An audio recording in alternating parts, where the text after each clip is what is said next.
चलो praise the Lord, hallelujah. Hallelujah. प्रभु की स्तुति हो, क्योंकि आज हम लोग को सच्चा कलाम आपको जानना है। आमीन। मैं अंतिम विषय में ही बात करूंगा, क्योंकि बहुत ही समय निकट आ चुका है और लोग जो तैयार होंगे उसी को लेके जाएगा। तो सबसे पहले मैं बताना चाहता हूँ हमारा प्रभु का इच्छा क्या था। 17-24 यूहन्ना के कलाम को देखते हैं। यूहन्ना के कलाम 17-24 के अंदर देखते हैं। हाँ, पढ़ो।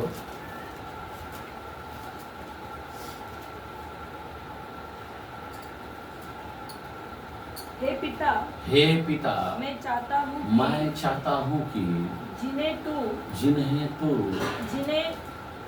तूने मुझे दिया है जहाँ मैं हूँ वहाँ वे भी मेरे साथ हो, वो भी मेरे साथ हो, कि वे मेरी उस महिमा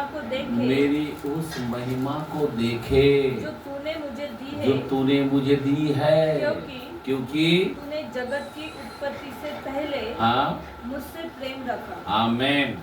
अभी यहाँ पे प्रभु यीशु मसीह एक बहुत बड़ा प्रार्थना कर रहा है। किसके लिए प्रार्थना कर रहा है? इस कलीसियों को ऊपर देखना चाहता है। किधर देखना चाहता है? यीशु किधर गया है? 14:1 के अंदर बोला है, तुम्हारा मन व्याकुल ना हो, जैसा जा रहा है वैसा ही मैं आने वाला हूं। बराबर, मैं तुम्हारे लिए घर बनाने को जा रहा हूं, वैसा ही मैं आऊंगा। आमीन। सोच लो जरा, यहाँ पे यीशु मसीह एक पिता से, एक बेटा एक बाप से प्रार्थना कर रहा है कि हे पिता, मैं चाहता हूं कि जहां मैं रहूं वहां ये भी रहे। ये भी मतलब कौन? हमारे कलीसिया। आमीन। जिस कलीसियों के लिए जान दिया, जिस कलीसियों के लिए मर के जी उठा, ये कलीसिया को क्या करना चाहता है? ऊपर लेना चाहता है। अभी ध्यान देना मेरे भाई और बहन, अभी ये कलीसिया को परमेश्वर क्या करना चाहता? ऊपर उठाना चाहता। आज लोग कितना तैयार है? रेडी है क्या? डर है क्या? आमीन। समझे बात मेरा कहने क्या है? क्योंकि भयानक काल, परमेश्वर कभी नहीं चाहता कि मेरे लोग नाश हो जाए। यीशु मसीह जीवन देने के लिए आए। वो नहीं चाहता कि कोई बर्बाद हो जाए। वो नहीं चाहता कि महाकलेश के अंदर जाए। आमीन। समझे बात मेरा कहने क्या? क्योंकि यीशु मसीह ने 24 के अंदर, हम 2 और 3 को पढ़ते हैं मत्ती के कलाम, फिर से कलाम को हम दोहराते हैं। हाँ, पढ़े। मत्ती के कलाम में 24 में 2 और 3। उसने उनसे कहा, तुम यह सब देख रहे हो, ये सब देख रहे हो ना? मैं तुझे सच कहता हूँ, यहाँ पत्थर पर पत्थर भी न छूटेगा, बराबर, जो ढाया न जाएगा। सही बात है। आज यरूशलेम का हाल वही है। आगे पढ़ो।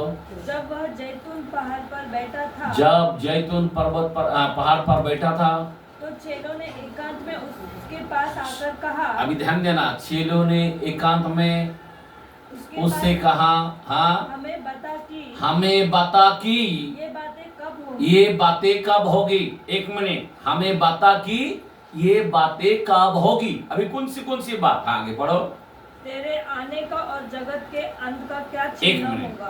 तेरे आने का एक पॉइंट और जगत का अंत का।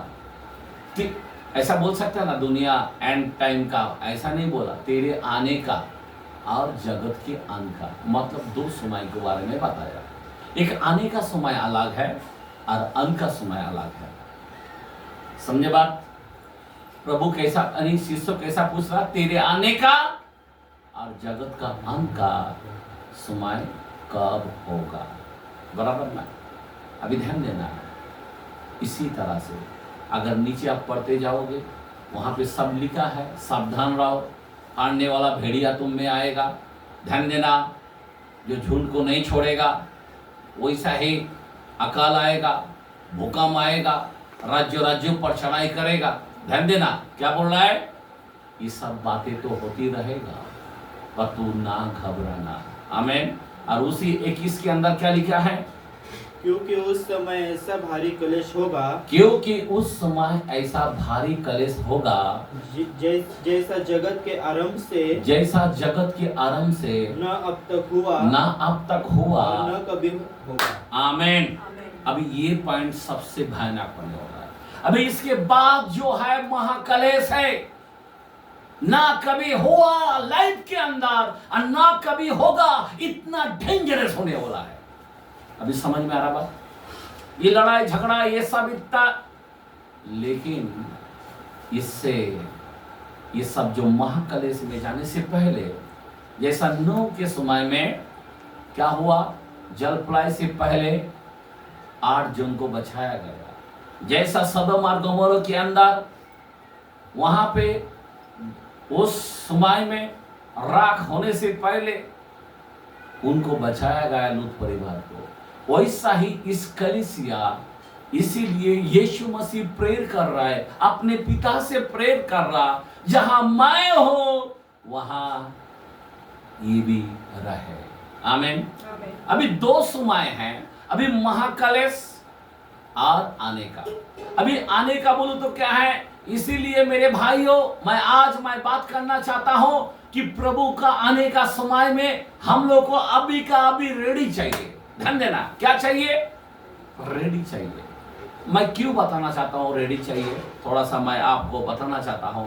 इसलिए बाइबल के अंदर पवित्र आत्मा का मोहर हम लोग को होना चाहिए, पवित्र आत्मा से भरना जरूरी है। आमीन।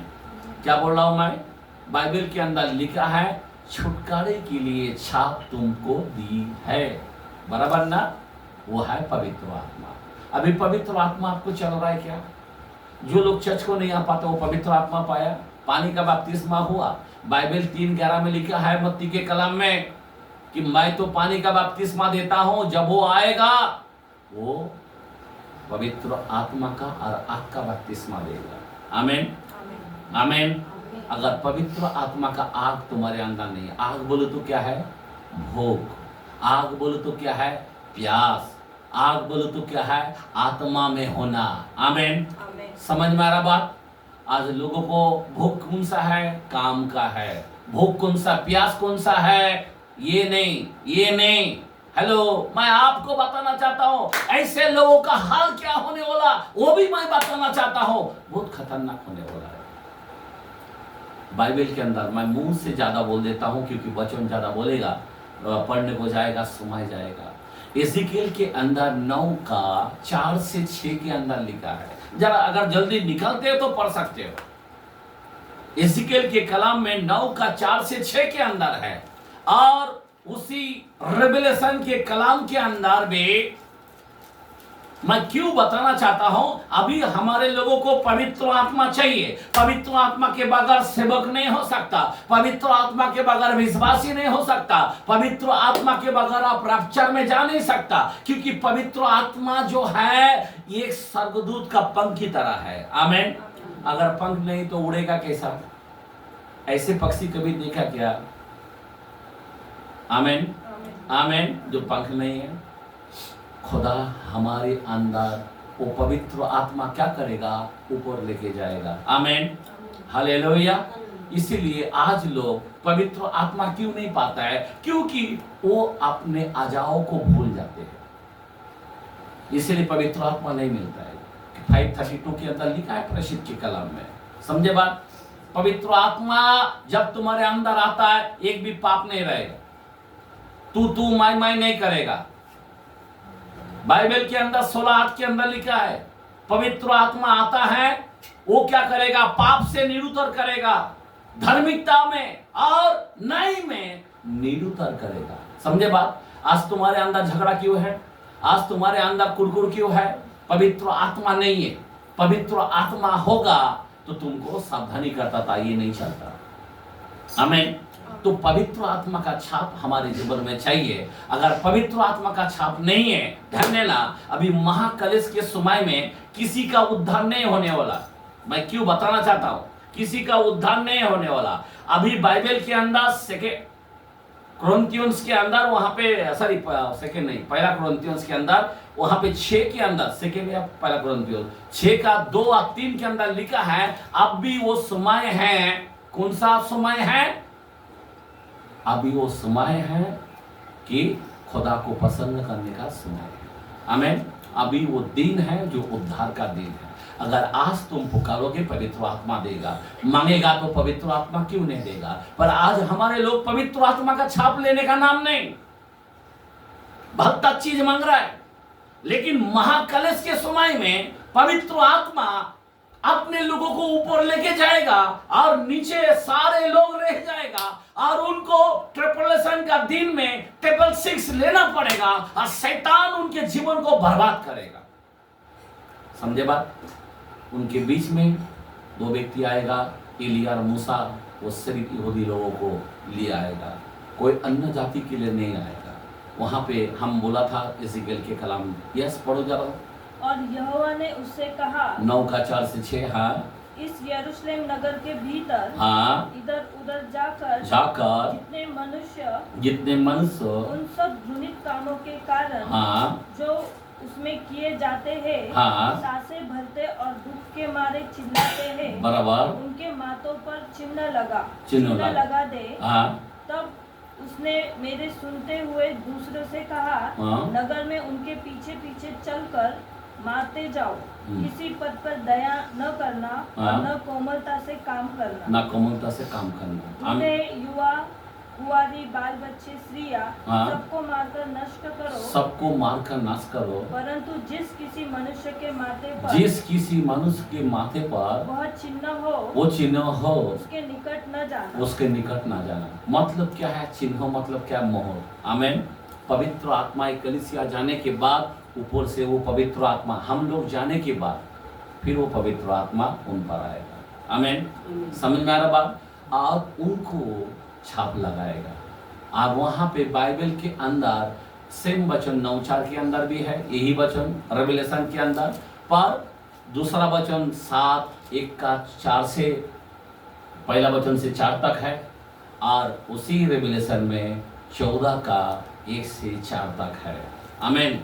अभी वहां पे खुला एक कलाम बोलता है, कोई भी 3 वचन में से एक पढ़ सकते हो। चलो 7 का पढ़ लो। चलो कौन सा पढ़ रहे हैं? 9 का 4। चलो 9 का 4 से 6 पढ़ो। उनसे कहा गया कि न पृथ्वी की घास को, न किसी हरियाली को, न किसी पेड़ों को हानि पहुंचाए, केवल उन मनुष्यों को हानि पहुंचाए जिसके माथे पर परमेश्वर की मुहर नहीं है। समझा बात? अभी आज तुम पवित्र आत्मा का मोहर नहीं लोगे तो उनको हानि पहुंचाएगा। समझे बात? समझ में आ रहा बात? आज पवित्र आत्मा का मोहर है क्या? जिसके अंदर है दुनिया को लात मारेगा, पहला चर्च को आएगा। समझे बात? सारे कामों को लात मारेगा, पहला चर्च को आएगा। पहला खुदा को देंगे, पहला स्थान खुदा को देते हैं। आज कई लोग जो है आलसी हो गए, कई लोग जो है दुष्ट आत्मा उनको जकड़ लिया। मैं आपको बताना चाहता हूं, और ये लोगों को पास पवित्र आत्मा का छाप नहीं लगेगा। पवित्र आत्मा का छाप तब लगता है जब उसकी व्यवस्था को मानते हो, जब उसके नियमों को मानते हो। आमीन। Hallelujah, hallelujah. और यहाँ पे बोलता उनको मार डालो, सारे, कोई भी बीबी बच्चे सबको मार डालो बोलता। आप सोच सकते हो बच्चा बोलते छोड़ेगा नहीं, मार डालेगा, क्योंकि पवित्र आत्मा का छाप नहीं है। चर्च को नहीं है तो छाप कहां से आएगा? हाँ, इकट्ठा होना नहीं जानता है। इकट्ठा थे 120 लोग, उन पर पवित्र आत्मा सबके ऊपर आया, छाप लगा। मेरे भाई, मेरे बहन, मैं आपको बताना चाहता हूं ये अंत का समय है। और हम देखते हैं सिर्फ वो समय के अंदर जो महाविपत्ति काल है, उस समय में क्या होने वाला है? सिर्फ इजराइल लोगों को मोहर दिया जाएगा, बाकी अन्य जाति किसी का उद्धार नहीं होने वाला। इसीलिए मैं चिल्ला रहा क्यों? इसीलिए मैं बता रहा क्यों? इसीलिए मैं प्रचार क्यों कर रहा हूं कि हमारे लोग आत्मा में भरो।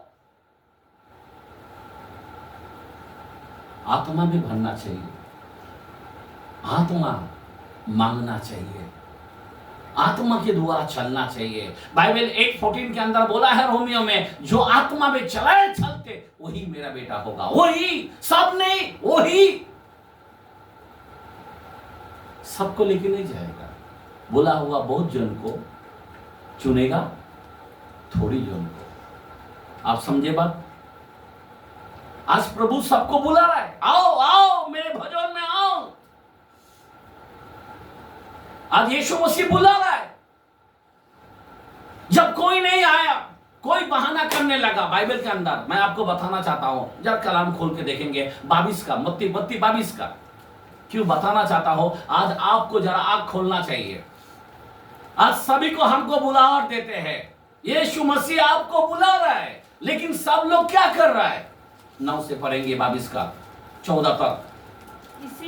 इसीलिए चौराहों पर जाओ, चौराहों पर जाओ, और जितने लोग तुम्हें मिले, जितने लोग तुझे मिले, सबको विवाह के भोज में बुला लाओ। एक मिनट, किसके अंदर बुलाए? विवाहों के भोज में बुलाए। ध्यान देना, पहला अपने लोगों को बुला रहा था, किसी घर को बुला रहा, ओ सिस्टर आओ ना, वो बोला पास्टर जी, गुरु जी, मेरे को आज बहुत काम है, बहाना कर डाला। दूसरे को बुला रहा है, सिस्टर आप लोग आ जाइए, आज थोड़ा सा नरम गरम लग रहा है, सिस्टर आप आ जाइए, घर में मेहमान आ गया।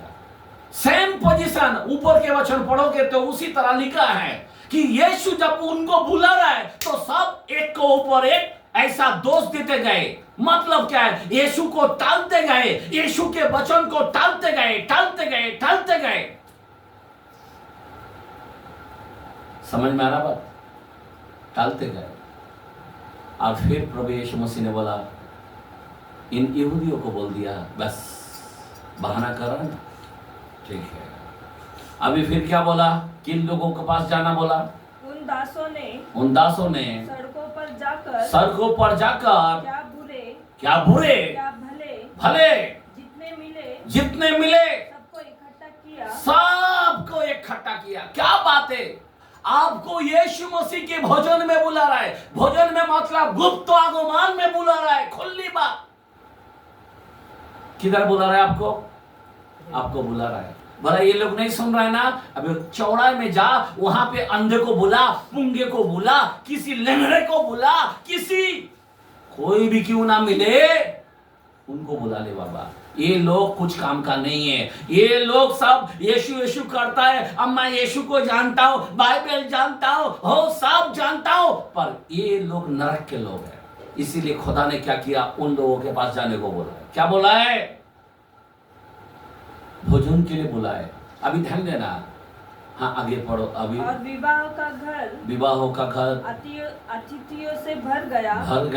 जब राजा अतिथि को देखने आया भीतर, तो उसने वहाँ एक मनुष्य को देखा, बराबर, जो विवाह का वस्त्र नहीं पहने बगैर। उसने उससे पूछा, हाँ? हे मित्र, तू विवाह का वस्त्र पहने बिना, मतलब पवित्र आत्मा का झिलम नहीं पहना क्या? मुंह बंद हो गया। तब राजा ने सेवकों से कहा, हाँ? इसके हाथ पांव बांधकर उसे बाहर अंधेरे में डाल दो। वहाँ रोना दांत पीसना पड़ेगा, क्योंकि बुलाए हुए तो बहुत। एक मिनट, क्योंकि बुलाए हुए तो बहुत है, परंतु चुने हुए थोड़े हैं। मैं क्यों बताना चाहता हूं?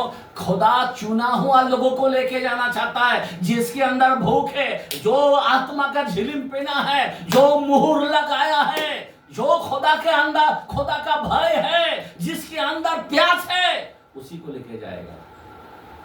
समझ में आ रहा बात? अभी ये भोज में बुलाया। बाइबल 19 के अंदर 19 का 9 में भी देखते हैं यीशु मसीह का भोज क्या है। थोड़ा फिर से कलाम को दोहराएंगे। हाँ, पगड़ीकरण, रेवलेशन 19 का 9 में लिखा है। हाँ, क्या लिखा है? सुनो। हाँ, स्वर्गदूत ने मुझसे कहा, ये लेख कि धन्य है वो जो मेमने के मेमने के भोज में विवाह भोज में बुलाए गए हैं। आमीन। धन्य है वो जो मसीह के भोज में बुलाएगा, विवाह का भोज में। मतलब मेमने का मतलब गुप्त आगमन के अंदर मैं आने का और अंत का दो चीज बताया। यहाँ पे मेमने के भोज, किसका भोज? वो धन्य है। अगर आप और हम इस रप्चर में अगर नहीं जाएगा तो आप धन्य नहीं है। अगर आप जाएंगे तो आप धन्य हो जाएंगे। इसके बाद का भोजन बहुत डेंजरस है। समझे बात? कौन सा दिन होगा? यहोवा का दिन होगा, रोज का दिन होगा, न्याय का दिन होगा। बहुत खतरनाक होने वाला है। अभी ध्यान देना, अभी कलाम उसी में 17-18 पर है। फिर मैंने एक स्वर्गदूत को सूर्य पर खड़े हुए देखा। किधर देखा? हाँ, उसने बड़े शब्दों से पुकारकर आकाश के बीच में से उड़ने वाले सब पक्षियों से कहा, आओ परमेश्वर के बड़े भोज के लिए इकट्ठे हो जाओ। एक मिनट, अभी किसका भोज? यहाँ पे यहोवा का भोज, पिता का भोज। किसको बोल रहा है अभी? पहले अपन को किसको बुलाया? हम लोगों को, चौड़ा में जाओ हम लोगों को बचाने के लिए। अभी उनका जो पिता का भोज होगा तो किसको बुला रहा है? पब्लिक को नहीं बुला रहा है, ऊपर से पक्षियों को बुला रहा है। बोला आओ हमारे भोज में आ जाए। और आगे, जिससे तुम राजाओं का मांस, किसका मांस खाएंगे? बोला राजाओं का मांस और सरदारों का मांस और शक्तिमान पुरुषों का मांस और घोड़ों का और उनके घोड़ों का और उसके सवारों का। और क्या स्वतंत्र क्या दास क्या स्वतंत्र, क्या छोटे क्या बड़े, सब लोगों का मांस खाओ, ये भोजन होगा। अभी आप सोचो पक्षी उनको खा जाएगा। आप समझे बात? इसीलिए मैं आप लोगों से विनती करता हूं, अभी पवित्र आत्मा का छाप लेना चाहिए। आप पवित्र आत्मा का छाप, ऐसा ही घर में सोएगा तो आत्मा का छाप लगेगा, पवित्र आत्मा मिलेगा। हाँ, मैं आपको सच कहता हूं, वो शापित है। ध्यान देना, जो चर्च को नहीं आ पाते हैं, तुम्हारा कामा पूर्ता मामा चर्च करते हो, प्लीज यहाँ पे खुदा का कलाम को जानने की जरूरत है। अभी